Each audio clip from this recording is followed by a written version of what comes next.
नमस्कार। सोमवार का दिन महादेव जी को समर्पित है।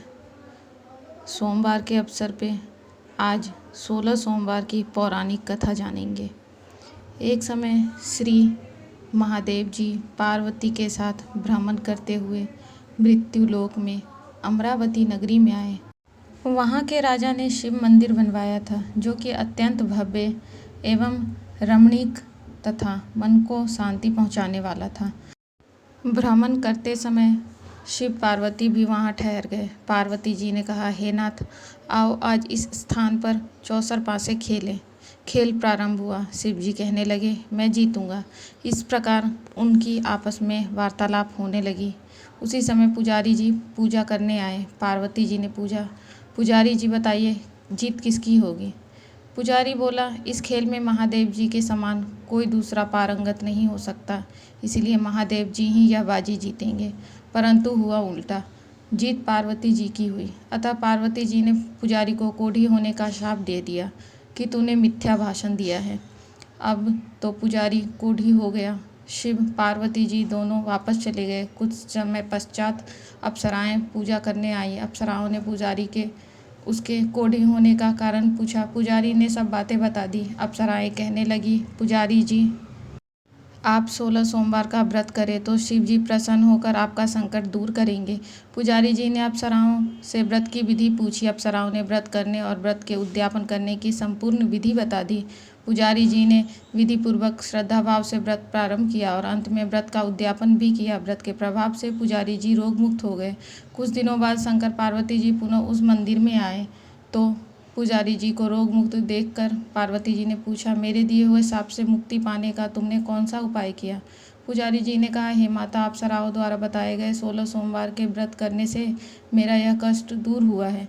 पार्वती जी ने भी 16 सोमवार का व्रत किया, जिससे उनसे रूठे हुए कार्तिकेय जी भी अपनी माता से प्रसन्न होकर आज्ञाकारी हुए।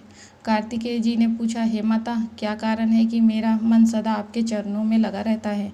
पार्वती जी ने कार्तिकेय को 16 सोमवार के व्रत का महात्म्य तथा विधि बताई। तब कार्तिकेय जी ने भी इस व्रत को किया और उनका बिछड़ा हुआ मित्र मिल गया। अब मित्र ने भी इस व्रत को अपने विवाह होने की इच्छा से किया। फलता हुआ विदेश गया। वहाँ के राजा की कन्या का स्वयंवर था। राजा ने प्रण किया था कि हथनी जिस व्यक्ति के गले में वरमाला डाल देगी, उसी के साथ राजकुमारी का विवाह करूँगा। यह ब्राह्मण मित्र भी स्वयंवर देखने की इच्छा से वहाँ एक ओर जाकर बैठ गया। हथनी ने इसी ब्राह्मण मित्र को माला पहनाई तो राजा ने बड़ी धूमधाम से अपनी राजकुमारी का विवाह उसके साथ कर दिया। तत्पश्चात दोनों सुखपूर्वक रहने लगे। एक दिन राजकन्या ने पूछा, हे नाथ, आपने कौन सा पुण्य किया था जिससे हथनी ने आपके गले में वरमाला पहनाई? ब्राह्मण पति ने कहा, मैंने कार्तिकेय जी द्वारा बताया अनुसार 16 सोमवार का व्रत पूर्ण विधि विधान सहित श्रद्धा भक्ति से किया, जिसके फल के कारण मुझे तुम्हारे जैसी सौभाग्यशाली पत्नी मिली। अब तो राजकन्या ने भी सत्य पुत्र प्राप्ति के लिए व्रत किया और सर्वगुण संपन्न पुत्र प्राप्त किया। बड़े होकर पुत्र ने भी राज्य प्राप्ति की कामना से 16 सोमवार का व्रत किया। राजा के देवलोक होने पर इसी ब्राह्मण कुमार को राजगद्दी मिली। फिर भी वह इस व्रत को करता रहा। एक दिन उसने अपनी पत्नी से पूजा सामग्री शिवालय ले चलने को कहा, परंतु उसने पूजा सामग्री अपनी दासियों द्वारा भिजवा दी। जब राजा ने पूजन समाप्त किया तो आकाशवाणी हुई कि हे राजा, तुम इस पत्नी को त्याग दो, नहीं तो राजपाट से हाथ धोना पड़ेगा। प्रभु की आज्ञा मानकर उसने अपनी पत्नी को महल से निकाल दिया। तब वह अपने भाग्य को कोसती हुई एक बुढ़िया के पास गई और अपना दुखड़ा सुनाया तथा बुढ़िया को बताया, मैं पूजन सामग्री राजा के कहे अनुसार शिवालय में नहीं ले गई और राजा ने मुझे निकाल दिया। बुढ़िया ने कहा, तुझे मेरा काम करना पड़ेगा। उसने स्वीकार कर लिया। तब बुढ़िया ने सूत की गठरी उसके सिर पर रखी और बाजार भेज दिया। आधे रास्ते में आंधी आई तो सिर पर रखी गठरी उड़ गई। बुढ़िया ने डांट कर उसे भगा दिया।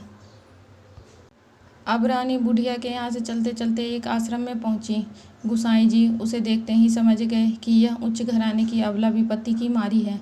वे उसे धैर्य बांधते हुए बोले, बेटी, तू मेरे आश्रम में रह, किसी प्रकार की चिंता मत कर। रानी आश्रम में रहने लगी, परंतु जिस वस्तु को हाथ लगाती वह वस्तु खराब हो जाती।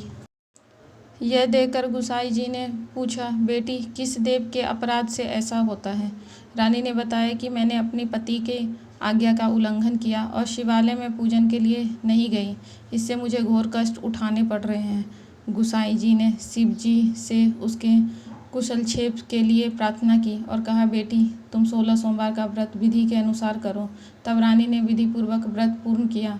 व्रत के प्रभाव से राजा को रानी की याद आई और दूतों को उसकी खोज में भेजा। आश्रम में रानी को देख दूतों ने राजा को बताया। तब राजा ने वहां जाकर गुसाई जी से कहा, महाराज यह मेरी पत्नी है, मैंने इसका परित्याग कर दिया था, कृपया इसे मेरे साथ जाने की आज्ञा दे। शिव जी की कृपा से प्रतिवर्ष 16 सोमवार का व्रत करते हुए वे आनंद से रहने लगे और अंत में शिवलोक को प्राप्त हुए। सोमवार का दिन भगवान शिव की पूजा के लिए बहुत शुभ माना जाता है। सावन के महीने में सोमवार के दिन मंदिरों में भी खूब भीड़ होती है। इस समय कई लोग सावन सोमवार तो कई 16 सोमवार का व्रत शुरू करते हैं। यह व्रत हिंदू धर्म में भगवान शिव को समर्पित सबसे लोकप्रिय व्रत है। खास तौर से इस व्रत को अविवाहित लड़कियां और महिलाएं करती हैं। लोगों का मानना है कि सावन में 16 सोमवार करने से लड़कियों को सुयोग्य वर मिलता है, वहीं महिलाओं के पति की आयु लंबी होती है। लेकिन इस व्रत के अपने कुछ नियम हैं। अगर आप भी 16 सोमवार का व्रत करने जा रहे हैं तो इसका महत्व और किस तरह से 16 सोमवार का व्रत शुरू करें, यह अवश्य जान लें। सोमवार को भगवान शिव का शुभ दिन माना गया है। इस दिन भक्त भगवान से आशीर्वाद और वरदान पाने के लिए शिव मंदिरों में जाते हैं। बता दें कि भगवान शिव को भक्तों के जीवन से बड़ी कठिनाइयों को दूर करने के लिए जाना जाता है। अविवाहित महिलाएं भगवान शिव को प्रसन्न करने के लिए 16 सोमवार व्रत रखती हैं ताकि उन्हें भगवान शिव जैसा ही जीवन साथी मिले। साथ ही जिन लड़कियों की शादी में देरी होती है उन्हें भी यह व्रत करते देखा गया है। यह व्रत सावन के पहले सोमवार से शुरू होता है जो 16 सप्ताह तक चलता है। इन दिनों में लोग सोमवार को व्रत रखते हैं, पाठ करते हैं और कथा सुनते हैं। कैसे करें 16 सोमवार व्रत?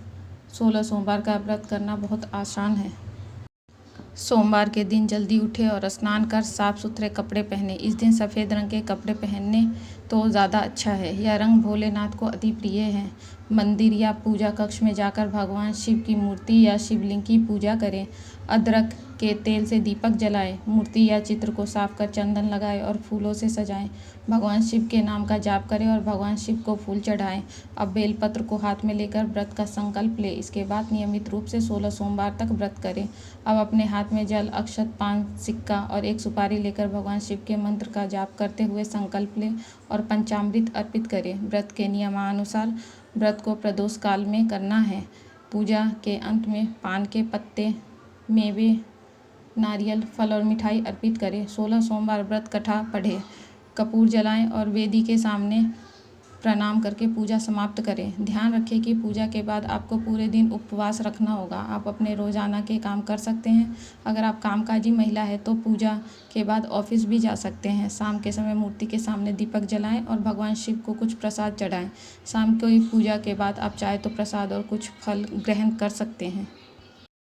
16 सोमवार व्रत के नियम। इस व्रत का पहला नियम है कि व्रत करने वाले का हृदय शुद्ध और भक्तिभाव से भरा होना चाहिए।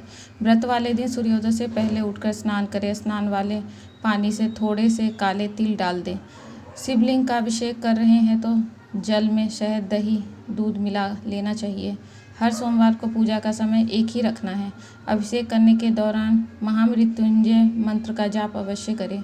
16 सोमवार के व्रत में प्रसाद पहले ही सोमवार को बनाकर रख लें और इसे 16 सोमवार तक चढ़ाएं। प्रसाद में कोई बदलाव नहीं करना है।